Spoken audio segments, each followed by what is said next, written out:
Rice is the most important crop in Vietnam and provides a living for 70% of the population.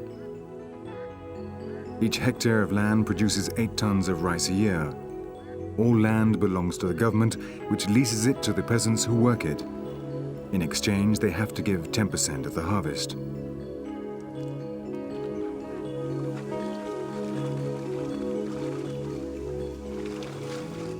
The success of the harvest depends on the summer monsoons. If these do not come, the level of the river falls so much that the seawater invades the rice fields, destroying the crop and causing starvation.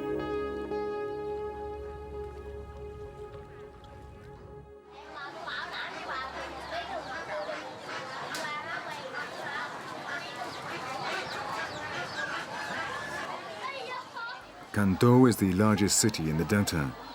It's small in size but has a large population.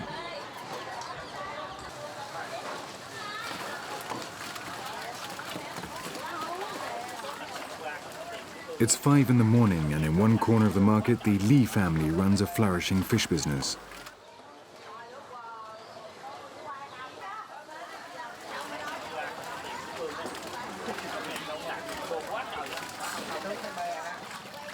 Wei is 30 years old, and she is responsible for organizing the sale of the merchandise every morning. Her biggest customer is the government itself, which in turn sells to the restaurants and the workers in the state factories.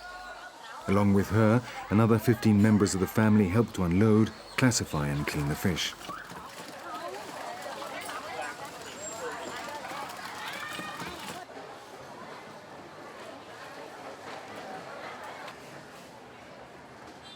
The market in Can Tho is an example of the rich gastronomy of Vietnam.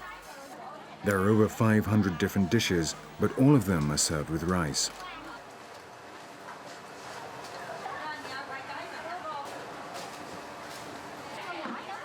The Vietnamese boast that they eat everything that flies except the airplanes, everything that swims except the boats, and everything with legs except the tables. And they're not far wrong. Some market stalls sell delicacies which would turn the stomach of most Westerners.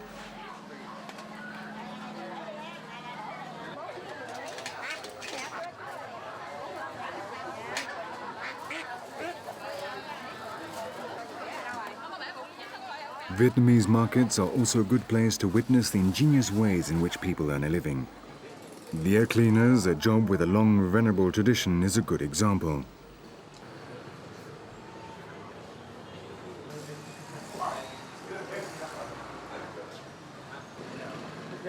Mấy cái dãy cợn bợn dơ này nọ, nó đóng ở trong lỗ tai.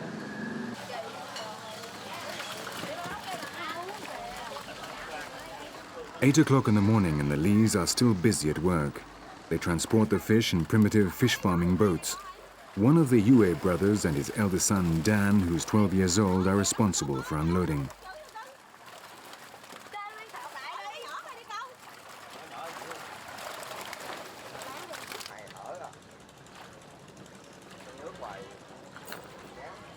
All types of boats come to the market to buy and sell many different things in the numerous floating markets around the delta.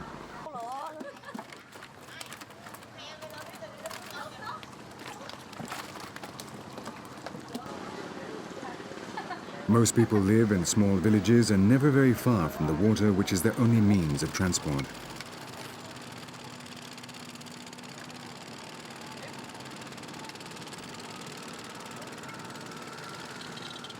There are some roads in the delta built by the French when they colonized this country and the Americans during the war. Most road transport depends on the ferries, but traveling this way is not easy. Because of lack of space, the farmers lay out the rice to dry along the roads, making it very difficult for traffic. So the Mekong has become the only real way to transport goods.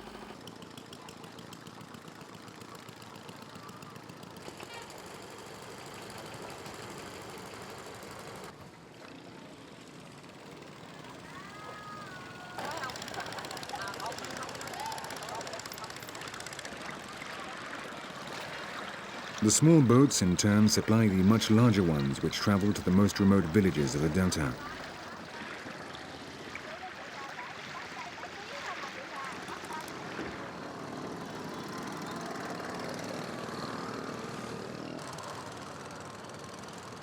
It's 9 o'clock in the morning, and in the floating market of Phong Dieng, a few kilometers to the south of Can Tho, it's almost impossible to move.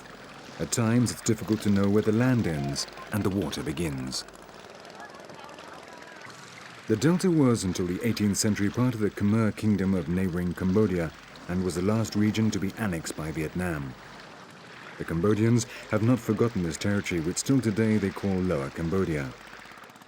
It is one more reason for the mutual hatred between the two countries.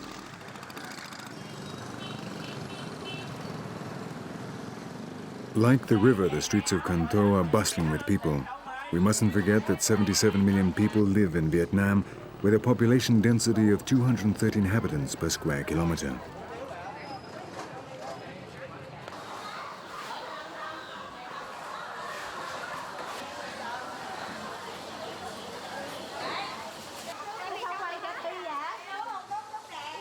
Around 10 o'clock in the morning, the Lee family gets ready to return home.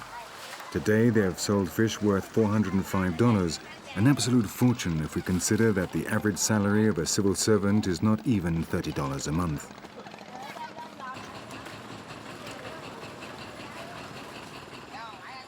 They're a typical upper middle-class family with annual net income of almost $5,400.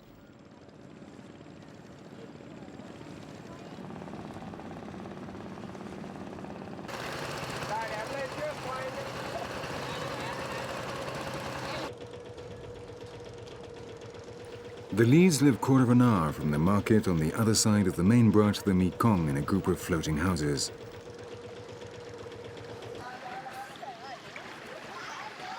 Their life revolves around the water and fishing, so much so that Tuang, the grandfather, spends his spare time trying to catch the odd little fish.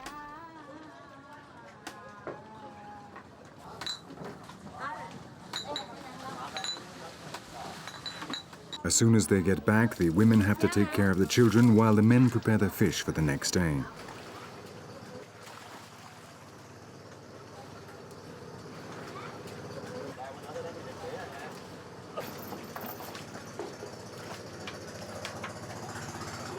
The technique they use to breed and store the fish is very simple but very effective.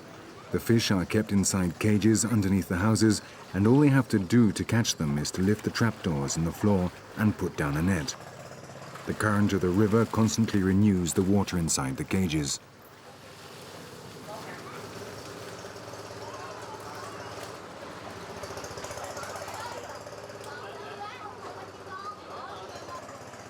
Then the fish are taken to the fish farming boat where they are all sorted by size. The smallest are returned to the cages.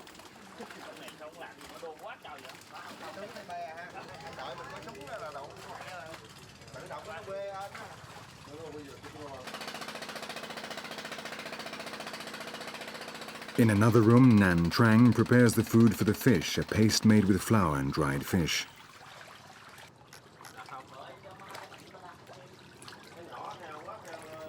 Then Dan, Ue's son, and his cousin distribute it through the cages.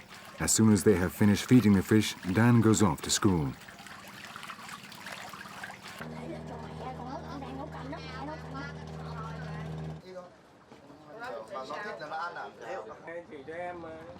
At 12 o'clock, all activity stops. It's time for lunch. Normally, the women and children eat first in a separate room.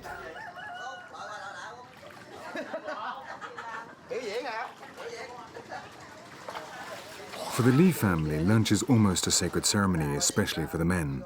This is the only time in the day they can relax and chat.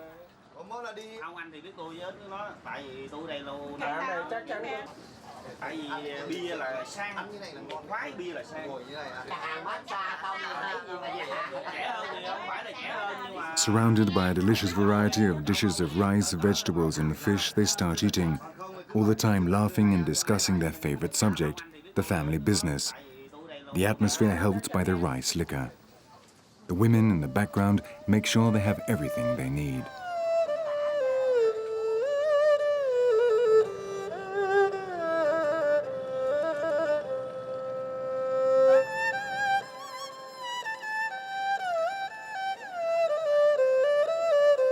Soon it'll be night again, and little by little the inhabitants of the Mekong Delta return to their homes.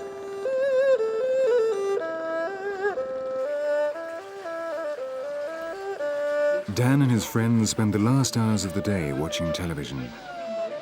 Tomorrow they will again have to get up at 4 o'clock in the morning to help their mother in the market, then return home to feed the fish before rushing off to school. But Dan doesn't mind. He well knows that in a few years, this flourishing business will be his.